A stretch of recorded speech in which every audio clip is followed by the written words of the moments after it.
understand if anyone gets bored, not the big people, not you looking and going, that could be me. There's a treasure chest at the back. It's got all kinds of different books and activities and things there. So if you feel like you might start to be getting a little restless, not the bigger people and not the choir. You can just go back there anytime you feel like it and have a look in there and see if there's something. I speak to you in the name of the Father, and the Son, and the Holy Spirit. Amen. So for some people, this might feel like a weird time to be having Christmas Eve service. It isn't exactly midnight mass, and now that Hydro has fixed our power, it's not exactly a candlelight service per se. For many people, and maybe you're one of them, Christmas Eve has to be at night. Maybe it should be at midnight because we think Jesus was born at night, and so it just makes the whole tradition nicer and more like what we think really happens. I have some bad news for you. Jesus was not born on December 25th. We don't even know if he was born at night. In fact, we don't even know what day he was born or what year he was born. We just don't know. We have clues as to why he was not born on December 25th from the reading that I just read to you. The shepherds were abiding in the field and watching their flocks at night. In Palestine, in the Middle East, at that time of year, shepherds were not working their fields. It was their habit to bring their flocks in closer to town, partially to be used in the temple services, but simply because it was too cold and too difficult to manage them. So shepherds left their fields in October, at the latest November, to bring their flocks in closer to town. We know also that no government authorities would even think of having a census at that time of year, simply because none of the people or any of the officials would travel the roads in December. It was too cold and too dangerous. And if you're very good at math, and you look at the visit of Mary to Elizabeth, and count the days of John the Baptist's conception, you will see also that the numbers don't match.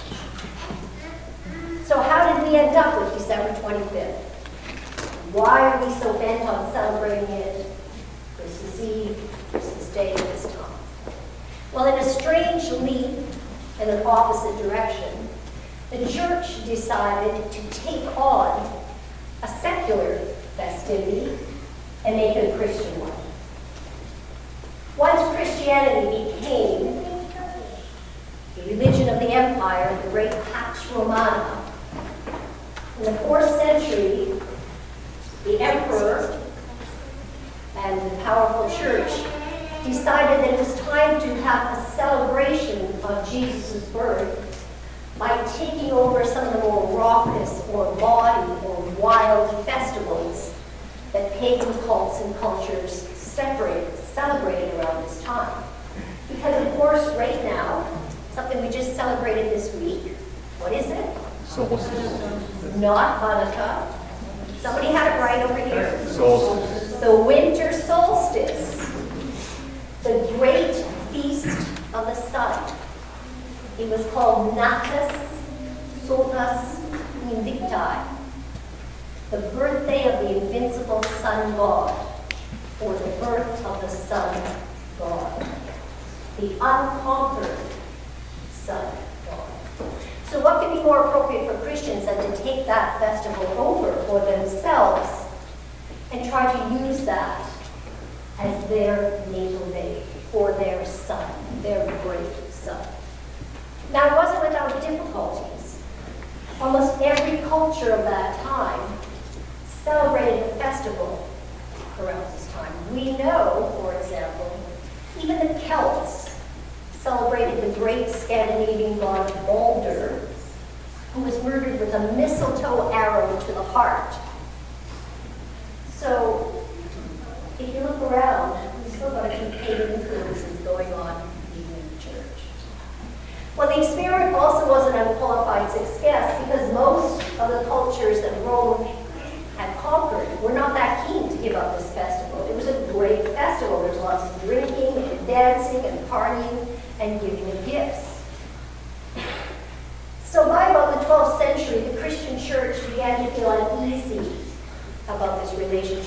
with their pagan brothers and sisters.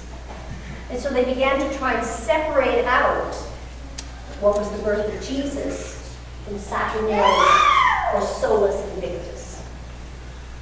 And so as one writer said in that time, we keep holy this day what pagans celebrate as the birth of the Son, we celebrate as the birth of He who made it. And so the celebration began to be called Christus Messa. Sound familiar?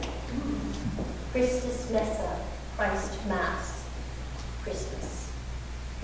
And so the secular culture began to fade in its influence of the church celebration, and it began to be much like what we will have to see. So, when was Jesus born? There is some suggestion, dating again from the visit of Mary to Elizabeth, that it was probably in September, maybe October. The great doctor of the church, Clement of Alexandria, suggested it was May 20th. Anybody have a birthday May 20th? Close.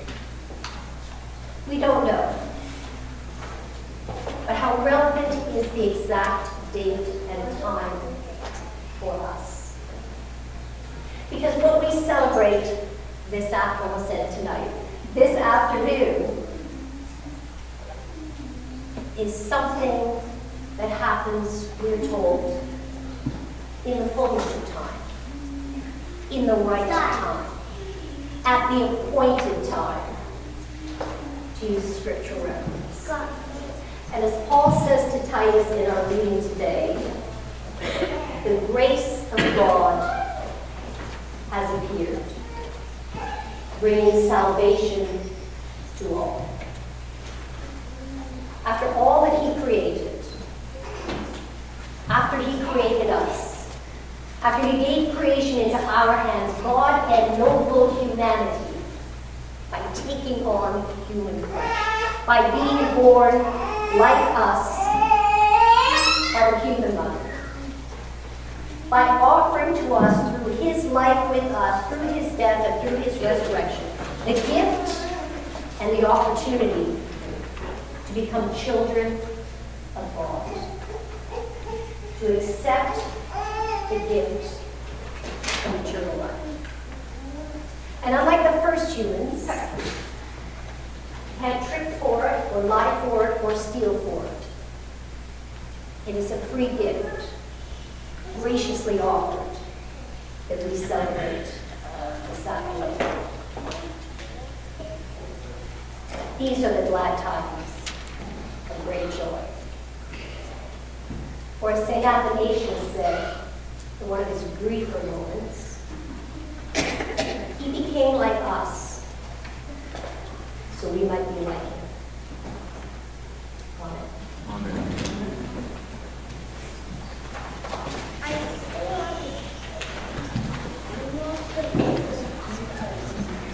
Our response to God's presence with us in His Word is in our confession of faith in the words of the Nicene Creed on page 180.